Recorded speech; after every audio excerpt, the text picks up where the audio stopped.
ভাত বেশি খেলে কি হয় জানলে আপনার পায়ের মাটি কেঁপে উঠবে। আপনিও নিশ্চয়ই অনেক ভাত খেয়ে থাকেন। আজই বন্ধ করুন। পেট ভরে ভাত খাওয়াটা আমাদের বাঙালির সংস্কৃতির সাথে ওতপ্রোতভাবে জড়িয়ে আছে। ভাতে তেল নেই বিধায় এটা অনেক স্বাস্থ্যকর খাবার, সন্দেহ নেই।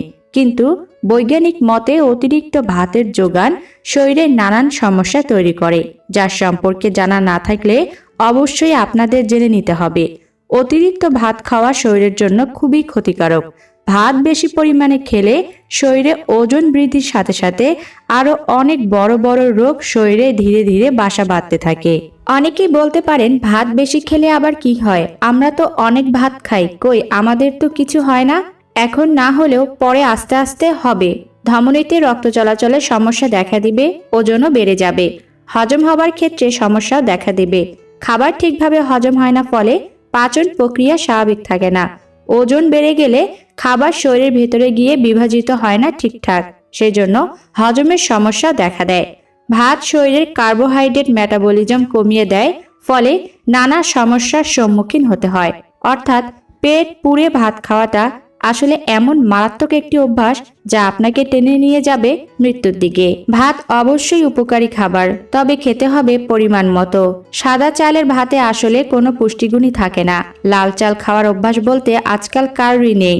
সকলেই ধপধপে সাদা ভাতের ভক্ত। কোনো পুষ্টিগুণ তো নেই, উল্টো ভাতের হাই কার্বোহাইড্রেট আপনার মেটাবলিজম হার কমিয়ে দিবে, অর্থাৎ খাবার হজম হওয়ার হারও কমিয়ে দিবে। আর দুপুরে বা রাতে পেট পুড়ে ভাত খাবার পর ঘুমিয়ে গেলে তো কথাই নেই, শরীরে সর্বনাশ হবেই হবে। তাই আসল কথা হচ্ছে, যদি নানান রোগের হাত থেকে বাঁচতে চান তাহলে ভাত খাওয়া কমিয়ে দিন। কিছু ক্ষেত্রে ডাক্তাররা দেখেছেন যে অনেক সময় শুধুমাত্র অতিরিক্ত ভাত খাওয়ার ফলে শরীরে নানান রোগের আবির্ভাব হয় এবং বৈজ্ঞানিকভাবেও একথা প্রমাণিত। এশিয়া মহাদেশের অধিকাংশ জায়গায় ভাতই প্রধান খাবার। 85% জায়গায় ভাত প্রধান খাবার হিসেবে মানুষ উপভোগ করে। ভাত খাওয়ার সম্পর্কে সচেতন থাকা দরকার, যে ভাত খেলে একেবারে কম পরিমাণ খাওয়া উচিত। কিছুদিন ভাত না খেয়ে থাকুন, দেখবেন হজমের সমস্যা, ওজন বেড়ে যাওয়া সব কমে যাবে। ভাতের পরিবর্তে আপনি লাল আটার রুটি খেতে পারেন, এতে আপনার শরীরও ফিট থাকবে। অতিরিক্ত ভাত শরীরের ভিটামিন, আয়রনের বৃদ্ধিতে বাধা তৈরি করে। আপনার ডায়েটে যদি অধিক মাত্রায় ভাত থাকে তাহলে আপনার শরীরে ভিটামিন বি হ্রাস পাবে। শরীর থেকে জিঙ্ক অপসারিত হতে থাকবে, যা শরীরের জন্য ভালো নয়। যদি আপনার অতিরিক্ত পরিমাণ ভাত খাওয়ার অভ্যাস থাকে তাহলে তা একেবারেই ছেড়ে দেওয়া সম্ভব হবে না, কিন্তু ভাত খাওয়ার পরিমাণ কমানো সম্ভব হবে। ভাত হচ্ছে চিউয়ার সাবস্টেন্স, অর্থাৎ এমন খাদ্য যেটা হজমে সময় লাগে। হজমের সময় লাগে এমন হাই কার্বোহাইড্রেট সমৃদ্ধ খাবার মেটাবলিজম রেট কমিয়ে দেয়, যা নানান রকম হার্টের অসুখের অন্যতম কারণ। মানব দেহের শক্তির মূল উৎস শর্করা, কার্বোহাইড্রেট ও চিনি, কিন্তু অধিক মাত্রায় এগুলো শরীরে থাকলে শরীরে সমস্যা তৈরি হবে। কার্বোহাইড্রেট শরীরে পর্যাপ্ত পরিমাণের বেশি থাকলে শরীরে নানানভাবে ক্ষতি করে। ভাত অতিরিক্ত পরিমাণে খেলে দেহে শর্করা, চিনি, কার্বোহাইড্রেট বেড়ে যায়, ফলে নানান রকম রোগ চলে আসে। ভাত বেশি মাত্রায় খাওয়ার ফলে গ্যাস্ট্রিক আলসারের সমস্যা 90% মানুষের মধ্যেই দেখা দেয়। সার্ভে করে দেখা গিয়েছে গ্যাস্ট্রিক আলসারের সমস্যা ভাত খাওয়া থেকেই হয়। অতিরিক্ত চিনি থাকে ভাতে, যা থেকে গ্যাসের সমস্যা হয়। এই গ্যাস থেকে অ্যাসিডিটি হওয়ার সম্ভাবনা থাকে 90%, যা গ্যাস্ট্রিক আলসারের মতো সমস্যা তৈরি করে শরীরে। বন্ধু, এখন জেনে নিন কোন বয়সে কতটুকু পরিমাণ ভাত খাওয়া প্রয়োজন। সাধারণ অবস্থায় প্রতিটি মানুষের জীবনের কয়েকটি পর্যায় রয়েছে: নবজাতক, শৈশব, কৈশোর, যৌবন, পৌর ও বার্ধক্য।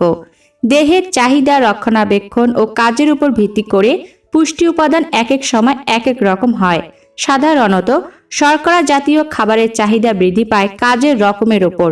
যাদের শারীরিক পরিশ্রম বেশি তাদের কার্বোহাইড্রেট বেশি প্রয়োজন হয়। যাদের টেবিলে বসে কাজ তারা ভাত কম খাবেন। আটার রুটি, ওটস সহ চিনি ছাড়া কর্নফ্লেক্স, পাস্তা, স্প্যাগেটি, ম্যাকারনি, জবের ছাতু ইত্যাদি খাবেন। শৈশব বয়সে কতটুকু ভাত খাবেন? এ সময় 1 থেকে 1.5 কাপ ভাত প্রয়োজন। বয়সের সাথে সাথে আস্তে আস্তে তা বেড়ে যাবে। কৈশোর বয়সে সারাদিনের জন্য 3 থেকে 4 কাপ ভাতই যথেষ্ট। বয়ঃসন্ধি কালের শুরুতে সারাদিনের জন্য 5 থেকে 7 কাপ ভাত প্রয়োজন। কিশোর কিশোরীদের জন্য সারাদিনের জন্য 6 থেকে 8 কাপ ভাত দরকার। প্রাপ্তবয়স্ক লোকের জন্য এই বয়সে একদিনের জন্য 8 থেকে 12 কাপ ভাত প্রয়োজন। বৃদ্ধ বয়সে এই বয়সে দৈনিক 6 কাপ প্রয়োজন। উল্লেখ্য যে 1 কাপ বলতে চায়ের কাপের 1 কাপ বোঝানো হয়েছে, মেজারিং কাপের নয়। যারা শর্করা ও শ্বেতসার জাতীয় খাবার বেশি পরিমাণে খেয়ে থাকেন, যেমন বিস্কুট, নুডলস, পাস্তা ও অন্যান্য খাবার, তাদের ক্ষেত্রে পরিমাণটা আরো কমিয়ে দিতে হবে। বন্ধুরা, পেট পুড়ে ভাত খেতে পারবেন না মানে এই নয় যে ভাত খাওয়া একেবারেই খারাপ কিছু।